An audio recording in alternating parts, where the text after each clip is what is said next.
Did you know estimates suggest the average American home contains hundreds of thousands of individual items, while Japanese homes typically contain far fewer visible possessions? Yet Japanese homes often feel far more spacious despite being smaller. There's something fundamentally different about how the Japanese approach their living spaces, and it's not just about minimalism. It's about a centuries-old philosophy that transforms your home from a cluttered storage unit into a sanctuary that actually improves your mental health, saves you money, and makes every single day more peaceful. I've spent years studying Japanese home design principles, and I'm about to share 7 secrets that most people completely miss. These aren't just decoration tips, these are transformation principles that will change how you think about every room in your house. And here's what's wild. Number 5 on this list was traditionally guarded within closed master-apprentice craft lineages for centuries because master craftsmen considered it too valuable to share openly. By the end of this video, you'll understand why a traditional Japanese entryway can significantly reduce perceived stress, and you'll know exactly how to apply these principles starting today. Let's start with something that seems backwards to most people, the Japanese concept of MA. And no, this isn't your mom. MA is the principle of negative space, the intentional emptiness in a room. Here's what most people get wrong about Japanese homes. They think it's about getting rid of stuff. It's not. It's about creating breathing room for your mind. When you walk into a Japanese home, there are these moments of nothing, empty corners, bare walls, space that seems wasted at first glance. But neuroscience backs this up. A Princeton study found that physical clutter competes for your attention, decreases performance, and increases stress. Your brain is constantly processing every object in your peripheral vision. Every knick-knack, every decoration, every piece of furniture is taking up mental bandwidth. The Japanese refined this understanding over centuries. They designed rooms with intentional emptiness so your mind could actually rest when you're home. Here's how you apply this. Pick one room, any room. Remove 30% of what's visible, not throw it away necessarily, just remove it from sight. Put it in closed storage. Many people report feeling calmer within hours because there's less visual noise competing for your attention. And this is just the foundation for what's coming next. Because MA only works when you combine it with the second secret, and this one will completely change how you organize your entire house. The Japanese principle of uchi soto. This translates to inside-outside, but it's really about sacred boundaries. In Japanese culture, your home has layers, like an onion.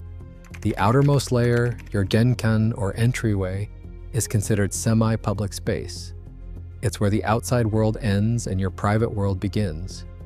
Then you have common areas, then private rooms, and finally your most intimate spaces. Most homes treat everything the same. Your bedroom has the same level of sanctity as your garage. But the Japanese create psychological barriers between these zones, and it dramatically affects how you feel. Here's the no way moment. Japanese people remove their shoes not just for cleanliness, but because it's a physical ritual that tells your brain you're entering a different realm. This kind of transition ritual helps signal relaxation and separation from outside stress. It's not superstition, it's psychology. Apply this to your home. Create a real entryway, even if it's just a small rug and a shoe rack. Make it a rule. Shoes off, deep breath, you're home. Now, watch how this one change affects your stress levels. But it gets even better when you understand the third principle. Now, this is where most people think they understand Japanese design, but they're missing the deepest part. Wabi-sabi. Everyone knows this term means embracing imperfection, finding beauty in things that are worn or weathered. But what they don't teach you is why this matters for your home transformation. Wabi-sabi is actually a rebellion against the exhausting pursuit of perfection. In Japanese philosophy, nothing is permanent, nothing is complete, and nothing is perfect. And that's not a bug, it's a feature. Think about how much mental energy you spend trying to keep your home magazine perfect. The stress when something gets scratched. The anxiety about guests seeing things out of place. The constant purchasing of new items to replace perfectly functional old ones. Wabi-sabi says, stop! That crack in your pottery? That's its history. Those worn floorboards? They tell the story of your life. The faded curtains? They've filtered 10,000 sunrises. Here's the transformation.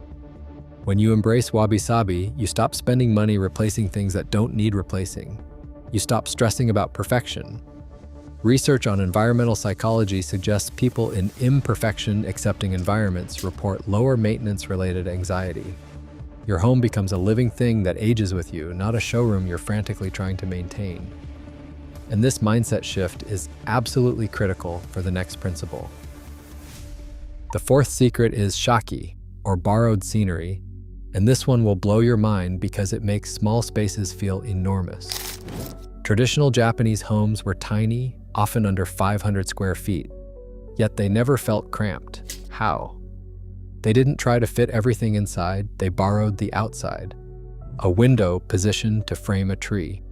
A garden designed to be viewed from inside. Even a reflection in water to double the perceived space. Modern neuroscience calls this attention restoration theory.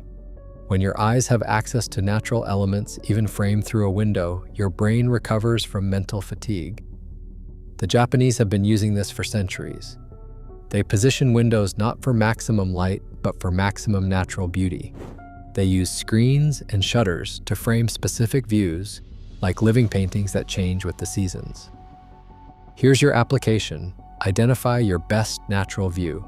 It might be a tree, a patch of sky, even a neighbor's garden. Rearrange your most used space to take advantage of that view. Frame it with your furniture arrangement. Remove anything blocking it. Your 900 square foot apartment will feel larger because psychologically you're borrowing that landscape. And when you combine this with principle number 5, the transformation becomes almost magical. This is the one that was traditionally preserved within elite craft traditions for generations. Kintsugi thinking applied to home design. You know kintsugi, the art of repairing broken pottery with gold, making the breaks part of the beauty. But here's what changed my entire approach. This isn't just about fixing broken things. It's about how you view every problem in your home. That water stain on your ceiling. That's not damage to hide. It's an opportunity to create something more interesting than a perfect ceiling. That weird architectural quirk in your apartment? That's not a flaw to work around. It's a unique feature to highlight. The secret that master craftsmen protected was this. Homes become more valuable through their imperfections, not despite them. When you repair something visibly, rather than trying to hide the repair, you're adding story, character, and visual interest. Many modern cultures spend billions trying to hide repairs, replace damaged items, and maintain an illusion of newness. Japanese culture celebrates the repair as an improvement over the original. Try this. The next time something breaks or gets damaged, don't rush to replace it or hide the repair. Fix it in a way that honors what happened. Use a contrasting color for the patch. Make the repair visible. I'm not saying paint everything gold, but I am saying stop pretending your home has no history. And this philosophy leads directly into the 6th principle, which completely transforms how you think about possessions. Motenai. This word has no direct English translation, but it roughly means a sense of regret over waste. But it's deeper than recycling. It's a profound respect for the resources, time, and energy that went into creating every object you own. In Japan, there's a practice called harikuyo, a memorial service for broken sewing needles. They thank the needles for their service before retiring them. Now, you don't need to hold funerals for your staplers, but the principle matters. When you adopt Motenai thinking, you stop impulse buying. You stop accumulating. You stop treating objects as disposable. Behavioral studies on frugality consistently show that people who value resource respect tend to spend less and maintain possessions longer. Your home transforms because you're not constantly cycling through new stuff. You're living with carefully chosen items that you actually value and maintain. Here's the practice. Before you buy anything new for your home, ask 3 questions. Do I need this? Can I repair or repurpose something I already own? Will I still value this in 5 years? If you can't answer yes to at least 2 of these, don't buy it. Watch how quickly your home becomes both less cluttered and more meaningful. But none of these principles matter if you miss the seventh and most powerful secret: tsukubai. This is a small water basin used in tea ceremonies, placed low to the ground so you must bow to use it.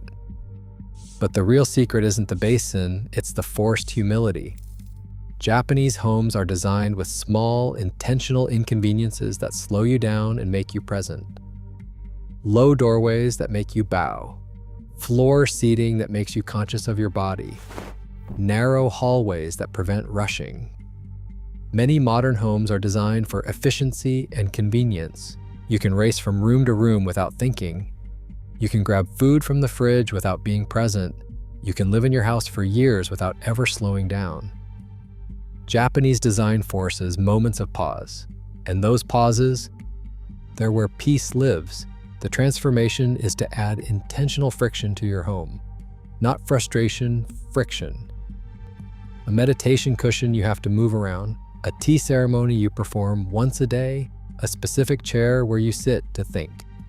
Small rituals that slow you down and make you present in your own space. These aren't inconveniences, they're invitations to be here now. Here's what you need to understand. These 7 principles work together. Ma gives you space to breathe. Uchisoto creates sacred boundaries. Wabi-sabi releases you from perfection. Shakai expands your world. Kintsugi honors your journey. Mottainai builds respect for what you have. Tsukubai makes you present. Together, they transform your home from a place where you store your stuff into a place that actually nurtures your soul. And look, I know what some of you are thinking. This sounds like a lot of work. But here's the truth. Once you understand these principles, they become effortless. You stop fighting against your space and start working with it. Your home becomes lower maintenance, not higher. Less expensive, not more. More peaceful, not more stressful. That's the real secret the Japanese understood. A well-designed home should make your life easier, not harder. It should give you energy, not drain it. It should be a sanctuary, not a source of stress. If you found value in this video and you're serious about transforming your space, subscribe to the channel. We're going deep on design philosophy, practical applications, and the psychology behind spaces that actually improve your life. Drop a comment and tell me which of these 7 principles you're implementing first. I read every single one, and your questions help shape future content. Now, transformation doesn't stop here. Watch this next video here. Trust me, it's not what you think.